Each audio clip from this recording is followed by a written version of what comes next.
Hey, what's up, gentlemen and ladies, and holy shit.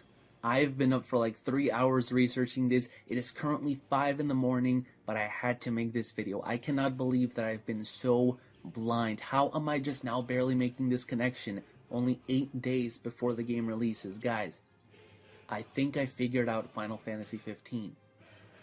And if this theory is correct, which I very strongly think it is, this changes everything. So first of all, before anything else, I would like to actually give a shout out to Late Mistake, who left a comment on one of my recent videos asking about the Plague of the Stars.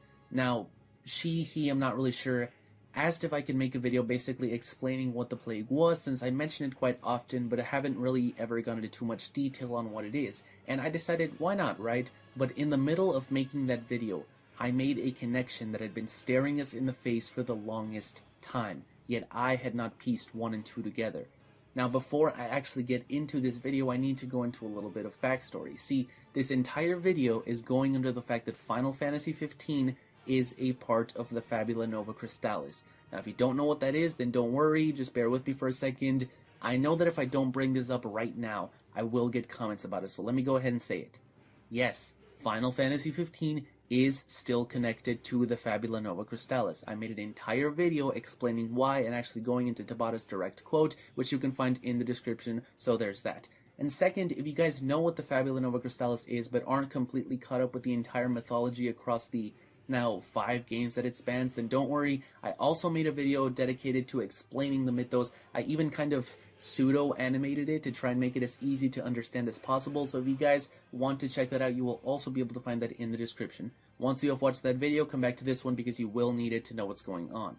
Now, if you're caught up with all that, or simply just don't care and want to watch the video, then let's get started, shall we? Alright, so a while ago, I made a collaboration with a friend of mine called Captain Levi where we talked about Goddess Etro. Now, Etro's role in Final Fantasy 15 has always been a pretty big one. We saw her all the way from back in the old Versus trailers, and even as recently as Kingsglaive, not to mention that she is in the logo of the game, so clearly she plays a key role. As the Goddess of Death, she was the guardian of the kingdom of Lucis and watched over Noctis and his family. This is apparent through the fact that Noctis actually has the ability to see deaths before they happen, which shows his connection as a prince of the kingdom to their guardian goddess. Now, that video that I made is relevant because in it we were basically debating when we thought Final Fantasy 15 took place within the FNC timeline. We pretty much determined that Type 0 took place before Final Fantasy 13, and I think that I might have figured out Final Fantasy 15's placement, right in between 13.2 and Lightning Returns, or at least during the ending of 13.2. Why here? Well, if you guys saw my video explaining the mythos, you will know that Etro at the time resided in the Unseen Realm, where she guarded the dead. Her brother Pulse was trying to open the gate as he was tasked to do by their father Boonevels, and this was to try and stop Ragnarok, the end of the world, because Boonevels believed that his mother Muin was in the Unseen Realm as well and wanted to destroy his universe, which wasn't actually the case. Muin had been dead for a long time at that point. But before she died, she told Etro of a prophecy where the gate to the Unseen Realm would open and the darkness would come flooding out into the universe, basically causing the end of the world, which is why Etro became the guardian of the gate, working really hard to try and keep it closed until her eventual demise at the end of 13.2. Now, why is this relevant to 15? Well, you guys might recall Tabata mentioning a while ago that Luna is what they called an oracle in the game. Oracles in Final Fantasy 15 are very special because they can talk to gods, and it is revealed that Luna is indeed the youngest oracle in all of Eos.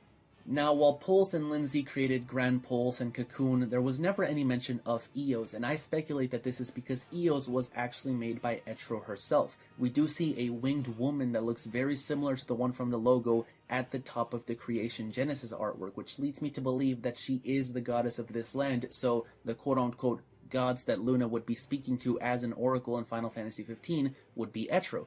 But it doesn't just stop there. See, Tabata himself said that Luna's role, as tasked to her by the gods that she talked to, was to prevent the Plague of the Stars, which was described as a catastrophic event in which, as the days go by, the nights lengthen until the world of Eos is completely eclipsed in darkness and is lost. That sounds exactly like the event Muin described in the prophecy she told Etro. The gate would open, then darkness would come out and fill the land until there was nothing left. Think about it, it makes too much sense. Etro gave this ability to Luna so that she could communicate with her and warn her of this event. Because you guys gotta keep in mind that Gala and Eratia were over there in Orience, fucking everything up and making Etro's grip on the gate grow weaker. She knew that it would eventually be too much and she would give in, so she gave Luna these powers to try and prevent it as long as she could. And we know that this happens because Tabata himself said that this becomes a gameplay mechanic. As the game keeps going, the nights get longer and longer until eventually the sun just stops coming up altogether. But of course, if you've played 13.2, you already knew that, because at the end of that game, Etro falls and darkness destroys Grand Pulse and continues to destroy Eos, where it causes the Plague of the Stars. It's no coincidence that there was so many Shakespeare quotes in the old Versus trailers. His books weren't necessarily known for their happy endings, and that's why I placed Final Fantasy XV right before Lightning Returns, because in that game, the world already ended, basically, and there's only 13 days left before the last of the humans completely die. Tabata said that there was a much bigger meaning to the word Dawn in the Dawn trailers, and he was right. How many connections to the darkness and the night is there in the game? Noctis means night. Luna means moon.